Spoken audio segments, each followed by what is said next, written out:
Yeah, man. Greetings once again. We are back. Abayali wamlak no malume wamla.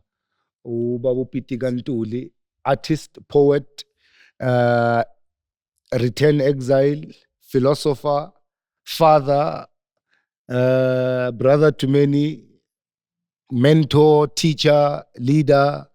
Yeah, man. Kuningi. Okubalulekile manje, most importantly is that umalume wam. More than anything else. As we said in the previous segment, Uguti, when we come back, I want us to delve into the idea of Ubuntu and Isintu and all the beautiful things that go with it. But we cannot speak about the beauty of something. We have a big problem now, and there's a word that is thrown around so much: colonialism, anti-colonialism, pre-colonialism, post-colonialism, anti-colonial, decolonial. This. What's your take on this whole post-colonial period that we are living in? Yeah, I mean, what we did, we were colonized. We robustly fought to decolonize ourselves. Mm-hmm. And for the purposes of this discussion here today, I have got to state very categorically that struggle mostly involved the issues of spirituality, the issues of art and culture. Mm-hmm. We were not liberated by Apla or Koto Sizwe or the other people. They were there doing some useful work. But it was a role of the artist to move into foreign countries, go up into exile, convince the people of that country to rise against their own governments in order to force the colonial settler regime to come to the negotiating table for us to be able to free our people. And the role of artists is not mostly spoken about publicly. Like artists played a frontline role if it was a battle. Like you say, to confront the people of foreign nations, to confront their own governments, to put pressure on this oppressive government. Yeah. I'll just give one example. One of the guys was my very closest friend ever, Pika Masego, a poet. Together with him, Judge K. Lewis, when he was presiding over the treason trial of Zef Butuping that was held in Bethel to hide it from the media, because that's how dangerous it is. He said, even as I am concluding this, the people who should be prosecuted here are 6 of them. And they are in Swaziland. Pitika Ntuli, John Kwanazi, Pika Masego. Pika Masego. Now, I can tell you why Pika Masego was even involved there. It was even more. Because 3 months before Soweto, it broke up, Pika wrote a poem. His poem was called Generally Speaking. He said, in Africa, we cannot salute General de Gaulle. He left Francophone Africa. As for Churchill, we watched his buying out parade. Eisenhower would not actually dead. General Spinoza of Portugal lost his generalship down in the African bush. Viva Frelimo.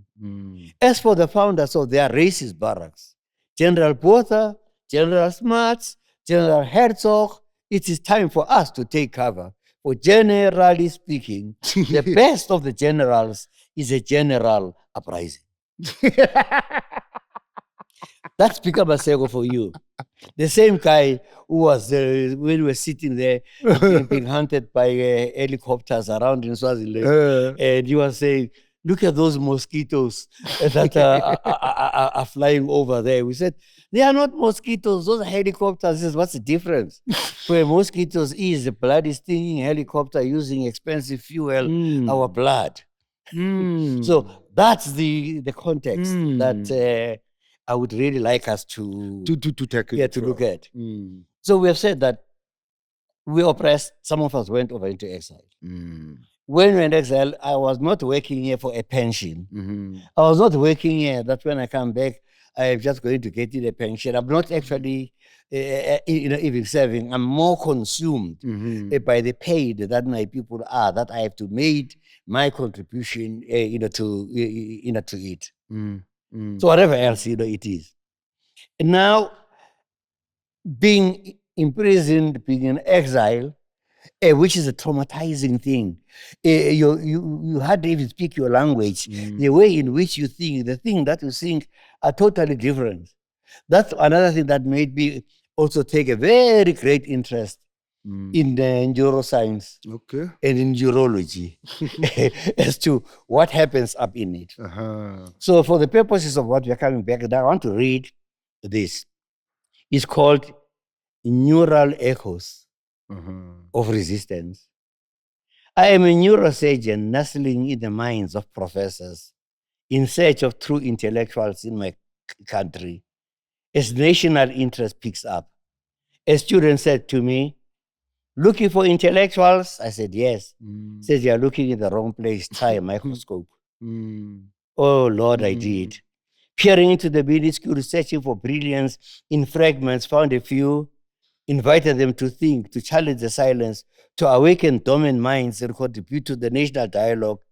Yet one by one, they ran off, fleeing from the right of scrutiny in the republic of coloniality, where thoughts are shackled. That day we postponed my power in an interview, looking, at them to persuade them, to come, nothing.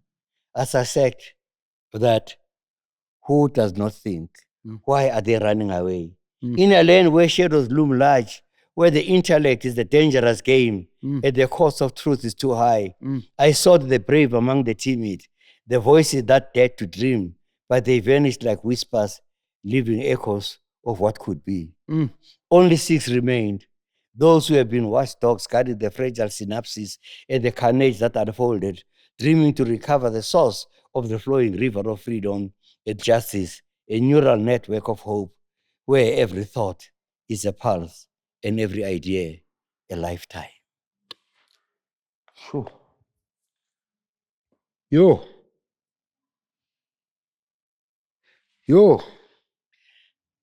Mshana wam, Malume. I tell you, to get us out of the mess, we said we'll talk about what had been happening. We talk about being exiled. If you're proper, I think, if at all, I can read you a poem about returning from exile. What do I find in order to contextualize this section? The exile return. In the shadows of the past, I wandered, haunted by my memories etched in the fabric of time. Yet each step I took, a silent echo in a land that felt both familiar and foreign, where laughter once danced freely, now stifled by the weight of history. I sought refuge in the whispers of the wind, the stories of those who came before me, the Bikos and Sobukwes, the Lilian Goyis, or the Mandelas. Their struggles woven into the very soil beneath my feet, reminding me that resilience is born in the heart of adversity. With every sunrise, I cast aside the chains of despair, the vertigo of uncertainty swirling around me, and in the twilight of doubt, I found clarity, a flicker of hope igniting within my soul. I looked up at the vast expanse of the sky, where stars sparked with the distant dreams, each one a promise of possibility, a reminder that even in the darkness, light endures. The colonial grip, a specter of the past, will only change the face that still clung to the minds of the many, but he who chose to rise above, to challenge the narrative, sought to confine me. In the ground around, I gathered fragments, the voices of the silence, the dreams of the unheard, forming a tapestry of rebellion, a movement fueled by the fire of shared history. Fluid rules, shifting tides became the backdrop of this new war, a battle not defined by borders and boundaries, but by the unwavering spirit of those who dared to dream. And though I stood alone, I embraced the duality of existence, a wanderer in my homeland, an exile fighting for the freedom of the whole. I return. Yes. Poetry is 1,000 languages in one speech. Ukhulume, wow. I want to talk about pieces and pieces of this poem. You spoke about Gule recently. You come back from exile to a land that is home, but now has become unfamiliar. Yeah. And to a world where you remembered smiles and laughs and joys. But now, because of the weight of a history, that is all gone. But that which causes that pain, I aksafani nakuqala. But because of the weight of history, I'm still holding on to this. Sikhululeka nini? Because as I'm listening to these poems, they're repeating the same thing. Colonialism, yes, came. We were colonized, we were oppressed, and everything happened. But there was a point in time where that shifted, where the slave master stopped being the slave master and became the observer, and the slave master became the enslaved himself. We became the ones colonizing our own minds. Yeah, I mean, definitely, immediately what you do, initially when we started, we had carried up our historical mandate of what we wanted to do. We said, let's come up with reconstruction and development. What are we reconstructing? What are we developing? How are we doing it? You can't get a better agenda than that. And of course, we jettisoned it. Okay. Then we came with ArcTech. ArcTech was a very important with the art and culture task team. Seeing that our artists liberated us. Then when the Shuba Sikelas, the Miriam, Edu Makeba, the Ibun Chagas, people traveling on the Fifi Clad, traveling the whole world, mobilizing people against apartheid, isolating apartheid, causing the boycotts of people. And then when that act came, then we had a blueprint of how we are going to use this ingenuity we did to dismantle apartheid. What happened to that program? It's jettisoned. And then we try again with Kada Asmal that maybe we need a national curriculum statement for higher education and training. Let's have an agenda. What we are doing, let's not follow the photocopy of the Oxbridge type. Let's come with a genuine African thing, because we found it when we were merging the universities. We had a golden opportunity to reinvent, to reimagine our university, but instead we repeated the very photocopies. Instead, when merging of universities, I remember I was, not me personally, but my mother was deep in the middle of it. Magmechwa Imetunsa with the University of Limpopo. And but going there, but immediately we get rid of that. Now, the whole thing I keep saying is that we suffer from a very serious disease, almost like drug induced. It is called continuous discontinuity. Yeah? Where you start something absolutely brilliant and then you just completely, jettison, and it is good. The only conclusion you could do is that these people are very nice people. They know our suffering. Somebody else other than us has instructed them to do the stuff. That's what you do. That's what coloniality chronic continuous discontinuity. Chronic continuous discontinuity worn as a badge of glory. Wow. Malume. One day ngiphuma lapha endlini ngifuna amadoda azongincedisa. You understand, for the day ngibanike like labantu benza ama-piece job. So ngifika kulabantu ngithenga amasikela. I bought sickles to cut utshani, amaheng. So I get to these guys, ngabathola bahleli they're waiting for a piece job. So ngithi kubo, okay, I need you to cut grass for me. And then we agree on 150 each for the day. All right. So while they're cutting it, no. How about You cut the grass, bundle it, and sell me the grass. Instead of cutting the grass for the whole day for 150 each. Sell me the grass. And no matter how much you make, I'll pay for it.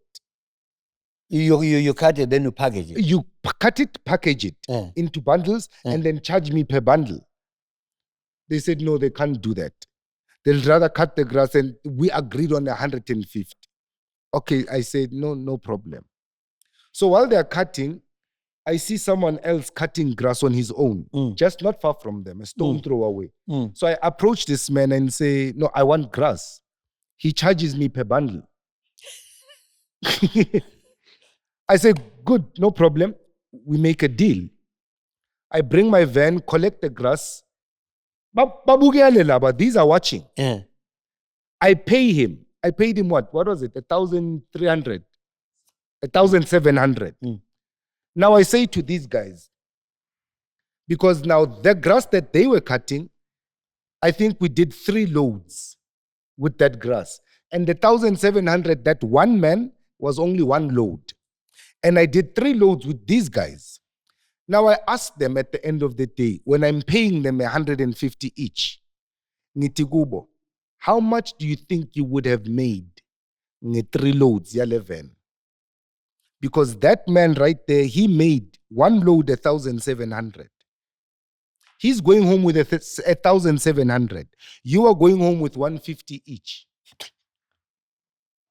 What is it about black people? Why do we sabotage ourselves? Why do we keep ourselves in this prison of the mind? It takes us back to what you have started, when you started also the bit about the Buzipe Foundation. It's addressing issues like that let us facilitate people to study. And let's get education. Let's get these people to know their culture. Let's get the issue of wellness. The beauty of it is that it's not just say it's one section, but it's so well thought out. That if your health is going to be up on another way, it's all woven, together, like sweet spirit of Ubuntu. I think Ubuntu siyakhuluma ngabo, and everywhere, everybody, spirituality, African spirituality, this Ubuntu, this African, this, but like you said, and I think I will repeat, ukamba lufuzimbiza. I don't like speaking to people about Ubuntu nesintu because we have totally different ideas about what is Untu. Because there's this thing, Untu is black man. And I'm of the idea that what if a white man in Scandinavia exhibits the traits zobuntu? Again, umuntu yena. Yeah, because when you look at Umuntu, it literally means the one who possesses the Godhead. Okay. So it's got nothing to do with color. Do you see? Nothing to do with geography. Nothing to do with geography. Okay. It has got to do with spirit. Inkinga mina, I've been accused for being anti-black. I love white people. I support the colonialism. But I'm of the idea that if a black person or fananam does not exhibit the traits of Godhead, ngimbiza umuntu.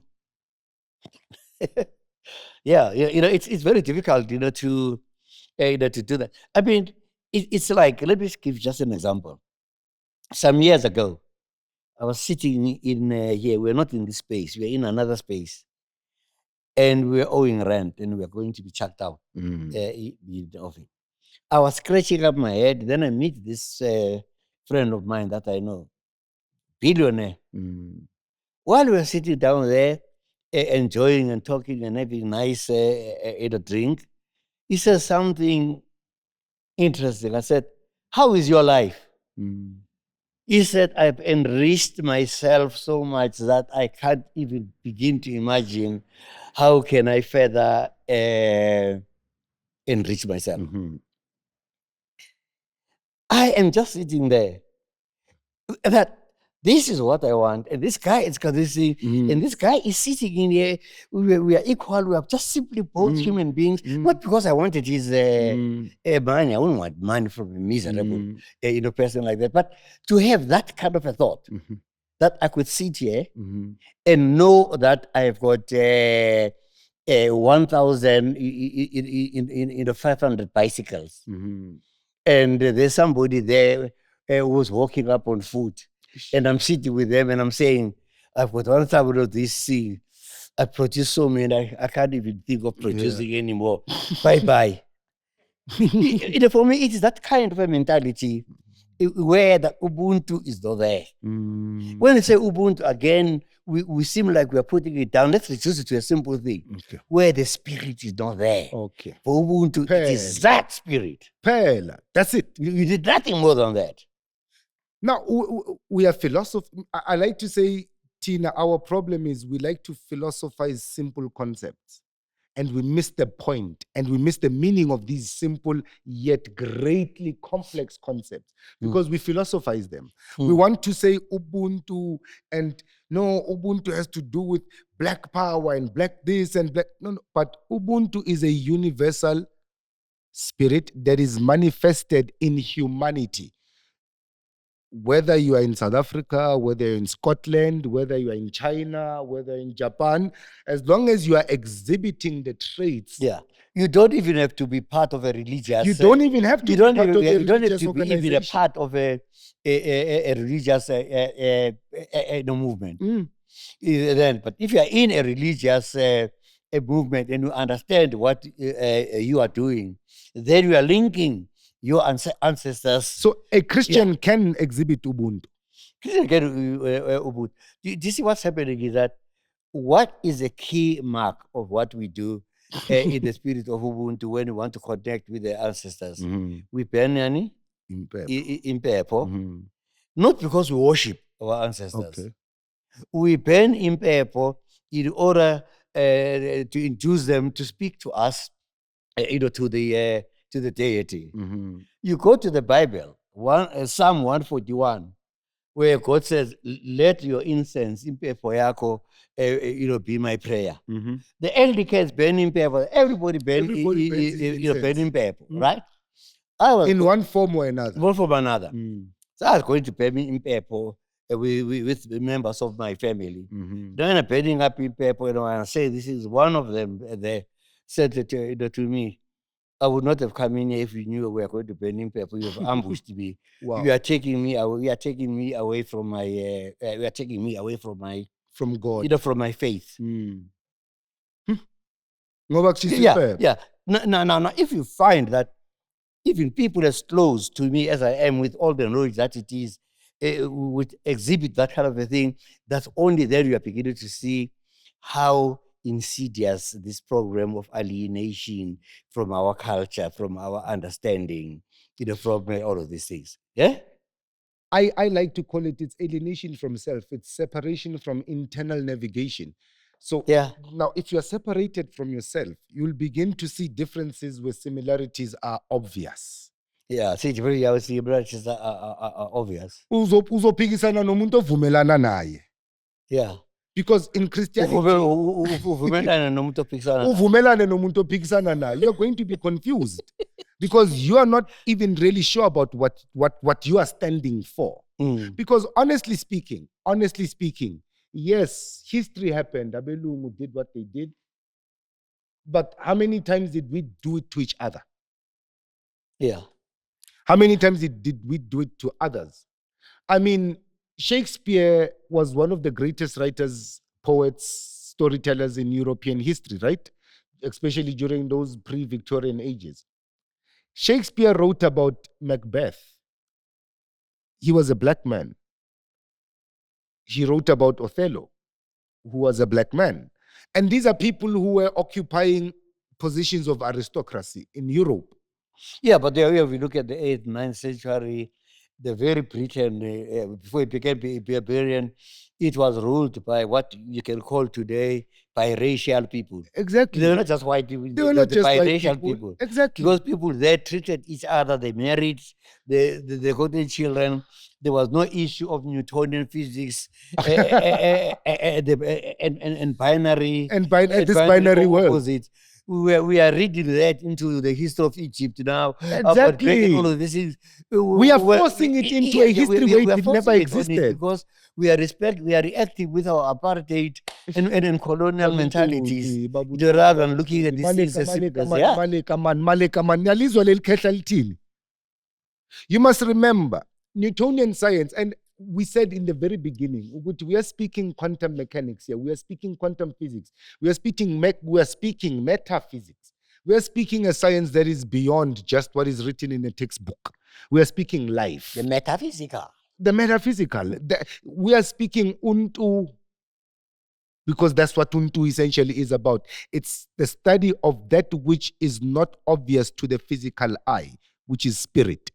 Now, Utubabuntuli, because the world has been channeled into a Newtonian version of science, and we must understand when we say Isaac Newton Bagwetu created the predictory of the science today. Everything physical, everything must be proved by something else. Everything is a machine. It's mechanical. If you want to pick up mechanical, because said we are geared for change. We are geared for change. This is where the industrial revolutions come in. We have got a head office. We have got a head mistress. We have got the headlights. Everything is reduced to rationality, devoid of spirit. And this is where binary comes in now. Oguti, there's black, there's white. As if darkness, the concept of darkness would never have existed if light never existed. How would you then describe darkness? Because darkness is devoid of light. But as light is devoid of darkness, so they both need each other they complement each other. Yeah, that's why when you talk about the wave particle in the duality, you are and we are not. Okay. You are and we are not. We exist, but we are not here. Yeah, at the same time. Yeah. You can find so many examples of this on a day-to-day life. But this, in our language, this is why sibuzana unjani. Upendula uthi ngikhona. Yeah. Meaning, because I can sit with you here, but you are not here with me.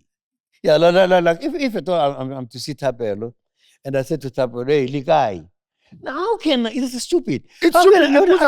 When I ask him, where are you? When you are actually in front of me.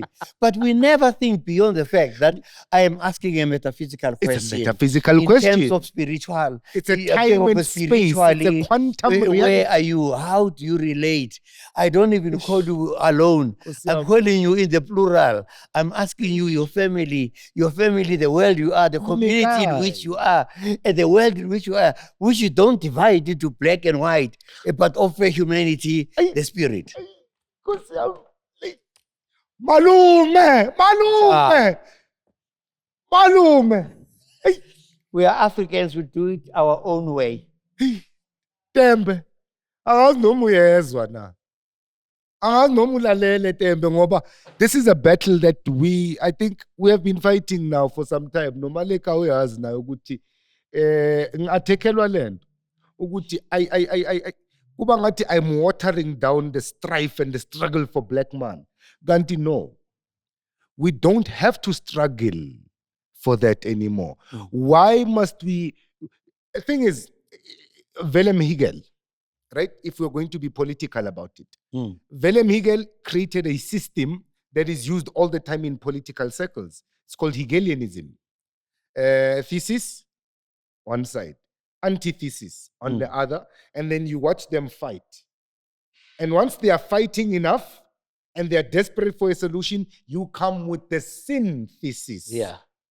You come with the solution to the problem you created in the first place. And this is how politics You measure works. the two opposing work and find commonality. And you find commonality now. And within those commonalities, what is it? Spirit. That's it. So, are we now going to survive on a Hegelian system which leads us to the chronic continuous discontinuation? Because now every time we start something, at some point, somebody is going to say, yeah, but Mina. Yeah, but mina. We start to find individuality in the collective. Is that not maybe? Yeah, the individuality, the collective in the individuality. Uh-huh. Because we are here collectively, we are seeing each other, we are sharing spirits, we are talking to to each other. But I am myself, and you are yourself. When I leave here, what am I going to say? Hey, bring the mama league. Hey, I was so and so. Hey, I'm already carrying The collective. I'm already carrying the collective. That is where spirituality and quantum entanglement, the two oppositions, come up and meet. That nothing is separate. The theory of from relativity. another. We are The all one thing that energy. Einstein The only studied language his whole life. the only language that we can speak that doesn't falter is frequency. Mkanya mamela tembe. Indigenous language, the only language that we can speak and it will not falter is frequency. We are energy beings. Yeah. We are energy beings, not racial beings. Because once we speak about racial beings, we're speaking about a binary system again. We are caught in materialism in the third dimension. Yeah, let's bring it into the current South African thing. When we are colonized, when we decolonize, the founding fathers of Africa had a very clear things. Kwame Nkrumah, Sekou Toure, Afemi Awolowo, Abdul Nasser, and all of these people. They wanted a civilizational state, not nation states. We wanted a civilizational state, one Africa, two languages, one economy, one African high command. That when anything goes wrong, you don't bring in the French or anybody, which is precisely what China has done. China has got so many tribes and clans around in there. But they came up and unified these people into one civilizational state. But the colonial people came in then with coup d'etats. Those neo-colonialisms. That's when neo-coloniality was born. Came in and born and take us astray from where we are. And then divisions were sown amongst ourselves. When Nkrumah is dismissed as the president because of neo-colonial forces, the people of Guinea and Sekou Toure make him a co-president. It was not about nation states. To move from that logic to where we are right now, that I can carry a title, I'm a minister, I am all of these things. But when I know and what I do amounts absolutely to nothing. Absolutely, to nothing. Nothing. Oh, you know what that does? It causes a very serious, debilitating conceptual violence. A debilitating conceptual violence where now our own thoughts are destructive to our own progress. Yes. Because now you look at it, you mentioned Uguti from the founding fathers, all the founding fathers, Kwame Nkrumah or Haile Selassie and all of those, they wanted a unified force. It was called the African Organization of Unity. The Organization of African Unity. Yeah. And now, the OAU, man, Organization of African Unity. Yeah. Now, they created this where Africa was supposed to be just one big thing connected governmentally in all spheres. Yeah. And coup d'etats came in. In Ethiopia, Mengistu Haile Mariam was reversing the decolonial project. Reversing the project. In Ghana, same thing happened. Uganda, same thing happened. Nigeria, same thing happened. Uganda, Zimbabwe, same thing happened. Frelimo was infiltrated in Mozambique. And the faces now of the decolonialism or the decoloniality became the faces of our oppression today, because they are the ones walking around with titles and billions of rands in their accounts. Yeah. Yeah, that's heavy. And not extending anything to any, to anybody. But I want to ask you this, since you were in exile, what is it about people who went to exile and came back to exile? Because not only you, I've had the privilege of meeting so many people in the MK, in the old guard of the ANC, or Obaba, Omadlogovu, Obabungema, Obabu Williams, who is basically my master, my teacher. So many people. I've had the privilege of meeting so many people in my life through my parents and the work that I do. What is it about the others that feel the entitlement? Yoguti, we went to exile, we fought, we struggled, so the country owes us. Yeah, you see, for me, that's one of the most painful things. And normally, I know some of the people who say that are the people who are neither artists nor anything, who have done actually absolutely nothing. Absolutely nothing. Training yeah, somewhere they were sitting there. Some of them, we knew them as Uncle Whiskey. When they return to Africa, when they come and says, "Hey, eat whiskey." Okay. Yeah. You know, people once you either demonize or you eulogize exile. The exilic discussion that not actually really being done and being kind of thoroughly addressed as to what happens inside your the psychology. Yeah, what happens inside your psychology? What happens to your synapses, your serotonin inside your head when you are around there?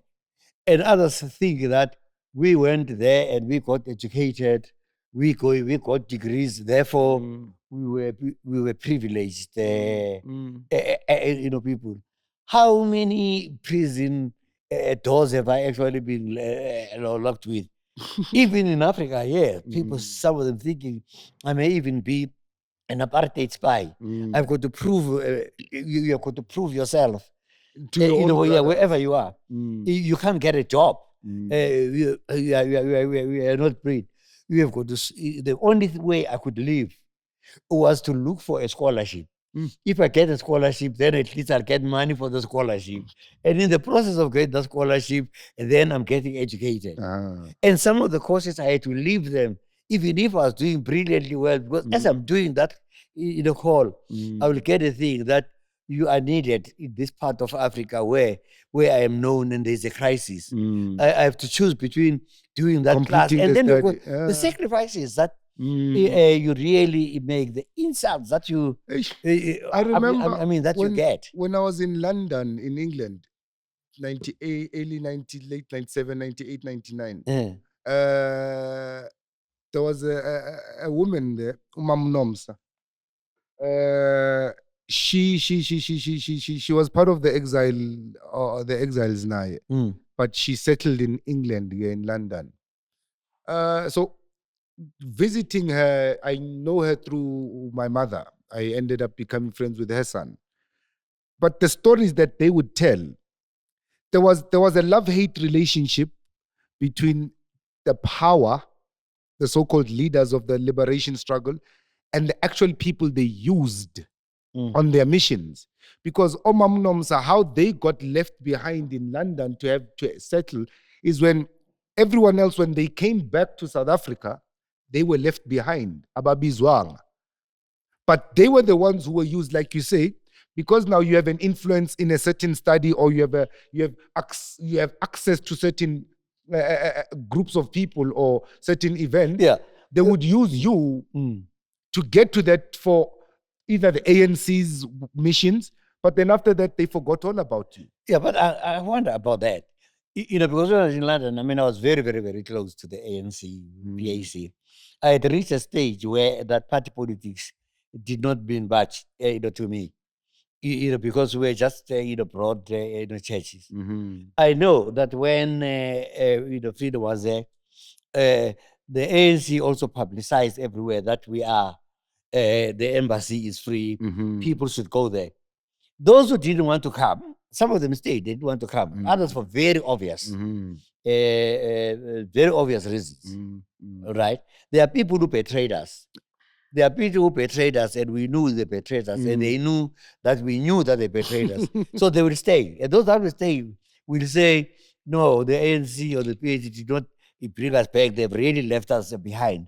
There, no one was left behind. It was open, but people decided to stay behind. But others, they wouldn't care about them because some of them were critical of them. So therefore, they cannot facilitate them going back. So there are a lot of There was a lot nuances. of love-hate. It's not one story that can No, be it's told. not one story. It's not one story that can be told.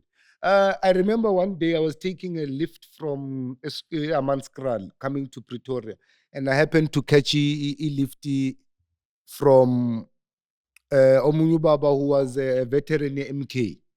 And he was telling me about like Gauteng, somewhere this side, where in a hostel, I'm a MK veteran, and they are disgruntled, and how these people get into these cash in transit heists and all of that because they are angry at the system. How now do we blame or how not blame? How do we use history and politics as an excuse for us to go criminal? Yeah. I mean, simple logic is that you got a skill that you have, right?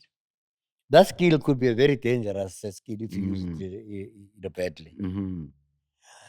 And the only thing that you cannot use that skill is that if that skill is going to be used usefully somewhere, and there's, and if it isn't there, then you say, I can handle a gun, I can drive a car fast.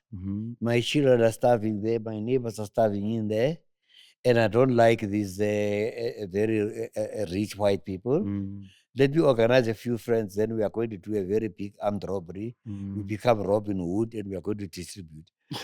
So the lines are, the lines. But then now that's for something are there. But if the whole now. climate in the country is a climate that has turned its back on its culture and its own spirit, then the possibilities are high. As Buyele Masisweni, you have a project, your art, labeled as Buyele Masisweni. What does Buyele Masisweni mean? Amasiso is like this. I have my village there, right? Malika comes there into my village, because he did some wrong things where it is so that they no longer want him. Or he is the one who spoke against evil. So when he comes in here, we don't ask you where you come from and who you are. We said, oh, welcome, daughter. We know you've been traveling long. We give you food and so on.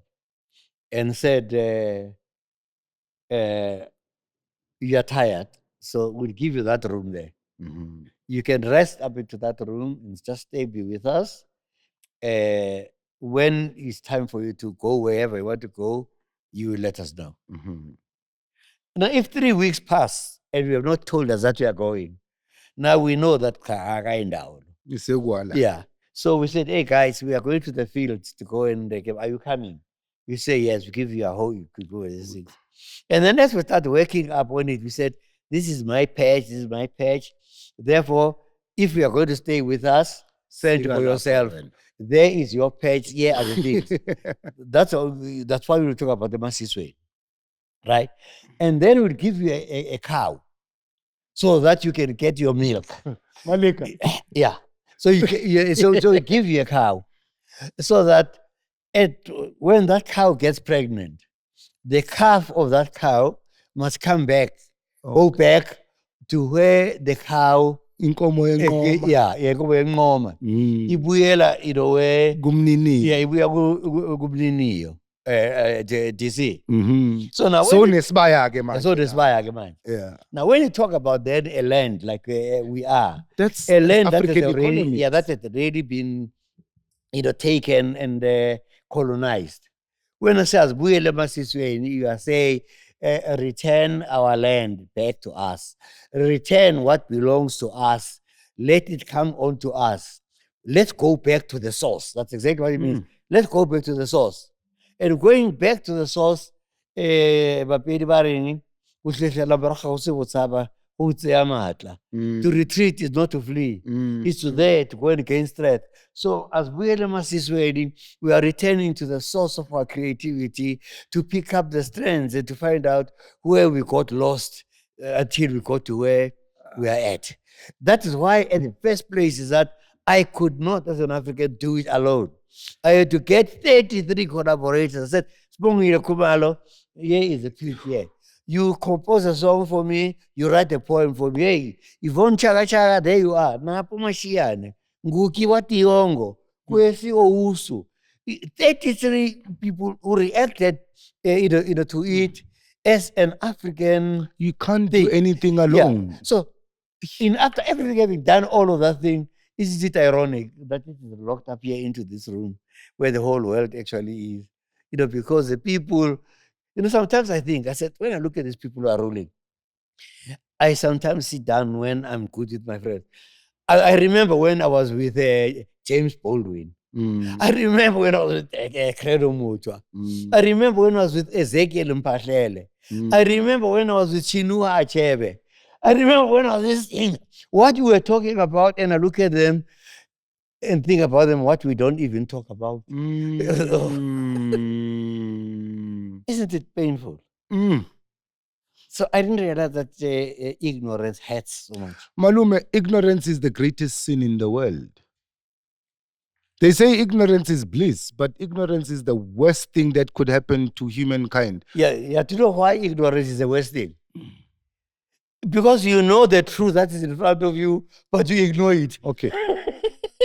Yes, nothing else. It's because you know. Have you ever heard that definition? That ignorance is based upon is based upon the knowledge that you have, but you are stupid enough to ignore it. Okay.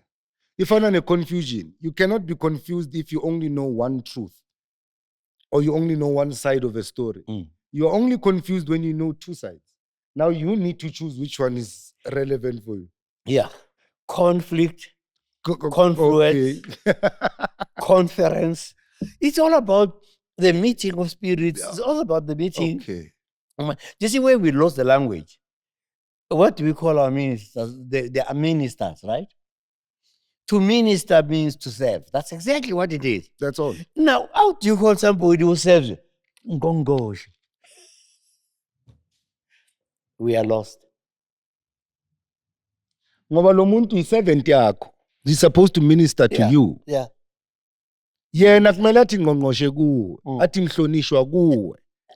Ngoba yena usebenzela wena. But now our leaders seem to believe that we serve them. Forget it. Hey, asingabi political kakhulu kahle. Art. Yeah. What is the role of art? First of all, in telling our story. Yeah. For me, finally, we are asking that question in a place that is here. You are surrounded here by art. Right? And what does it tell you? It tells you that there's Winnie Mandela there. There's Winnie Mandela there with a satellite disk communicating with the spirits. There are the police coming to arrest Winnie. Here, there are the children holding Winnie to say no. Keep us safe. Keep us. There is Mandela there with the rainbow children, telling them a story about the rabbit. You can read it in a number of things. There is deep people, there is Sobuku, there is Shaga. So the history is here. Take this piece, for instance, put it in Deep Float or anywhere else. Children go to school are going to say, who are these? Oh, this is Bigo, this is this. We are already teaching history. We are already invoking, memory. Art is the capturing of our history, our philosophy, the capturing of our spirit. Not only capturing, it is its articulation. It is its visualization. So art is spirit in motion. Yeah, the art is a spirit in motion. You can do whatever you do. Everything you look around you is involved creativity, and the art is about creativity. You can be in a car. that it is. Mm-hmm. You open up a television, what you're going to see? Colorful things and bad paintings, bad acting, and all of the everything that is around you, is art. But people do not have a proper handle on it. The handling of it. Is this maybe why we have disconnected with our own spirits? It's once, if you do not know who you are, and you do not know where you are going, any taxi will take you there. No, Malika. It is ngasayidonsi beyinde mntaka baba. Malume. Yeah. Malume ngicela ukubonga man. Ngokusivulela la ekhaya namhlanje. Sizoxoxa. You know, when you open your home to someone, you're not only opening your space, but you're also opening your mind. You're also opening your spirit. Ngiyabonga. Yeah.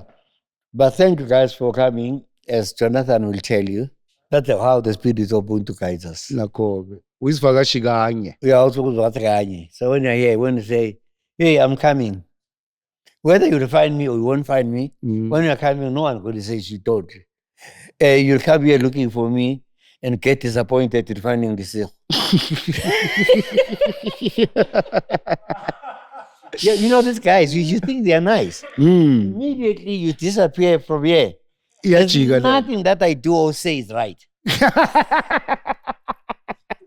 They ride over me and I get home the same. Bafowethu ningachaphazi malumama. Yeah, but you see, there's an Oxford lawyer who hated me like nobody else's business. We were there. There was a professor from Oxford, and one was from Cambridge. We were discussing anti-apartheid. So I'm invited to Oxford to go and have this debate. Students and labor movement. Yeah. The place is full and packed. When I went there, then I said, I am not going to go there. I went in there and I had my boots. I had my fatigues, those army things, and my beret. I'm going to the height of world learning, Oxford. So when I arrived there, they said, oh yeah, the hotels are ready, and all. People must come and register. I go there to register. They look at me, they said, no, I'm sorry, sir, these are for delegates. By looking at me just once, you don't belong. I said, oh yeah, I'm a delegate too. I'm South African, so they want to ask me a few questions about apartheid. Yeah.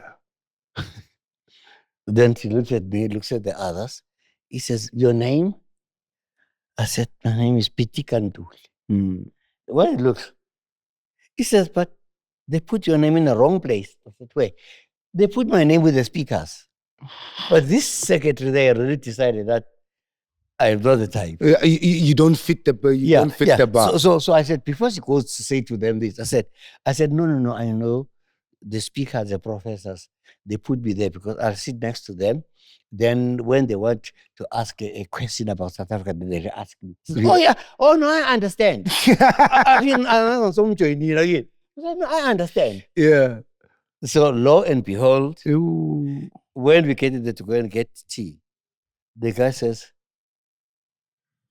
oh, who are you? Oh, the one said, no, this is Pitika, one of the speakers. But the second, the one who was saying, knew me. Yeah, so I said, I'm going to act in a strange way, just go along with me. Yeah. He said, yeah. And then I can see they're engaging her, they're involving her. And in the end, I just see this woman. So and he says, how do I know that this person we are even attacking here could even be more brilliant than you are? They said, we've already made up our arrangement. Let's start with this fast. Yeah. They had to carry on with their drama. Yeah. So we get in there. When we sit there into the drama, Me and my guy, we speak to the MC. Then the MC says, we would let the South African to speak last. Let the local ones, let them do the talking. Hey, Professor Soyuz comes up here on the exigencies of the political machinations of domination, the solution for the X factor, as the Gilchrist says, would be this and this and this and this. And people, oh yeah. Claim, hey, speak. Brilliant speech. Then the other one from Cambridge, they're very good. They're very, very good intellectuals. I really even like their analysis of some of the stuff that they were making. Then they said, now we are going to give the South African, the person who's in the cold face of these things, to say something to me. These people were laughing at me before I came in. I said, Professor Gilchrist, in his opening speech, said this and this. That's a code that he used. If I were him, I will use the opposite of that code just articulated by so and so. Then I made that code. I said, let's contrast these two codes. One is apartheid, one is non-apartheid.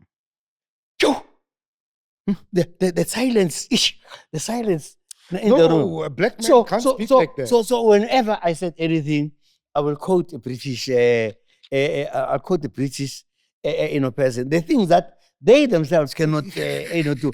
I was running circles around them. And now when we finished, Professor Gilchrist stands up, says, brilliant argument. About the socks. It turns out that one of my socks was black, one was navy blue. Wow. In everything I said, that's what he did. That's what he looked at. Yeah, that's what he... Brilliant argument, pity about the socks. Yeah, pity about the socks. Yeah, I can't give you all the victory. Yeah. I must take one home. Yeah. So in the end, the students that were there started mobbing me and saying, thank you very much. We have dealt with those arrogant things. But one of them could not forgive me. Where is Pikita? I'm Pitika. Where, Pikita, wherever you are, it's a bit dark.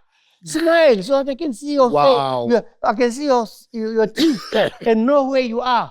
Wow. So I said, wait a minute.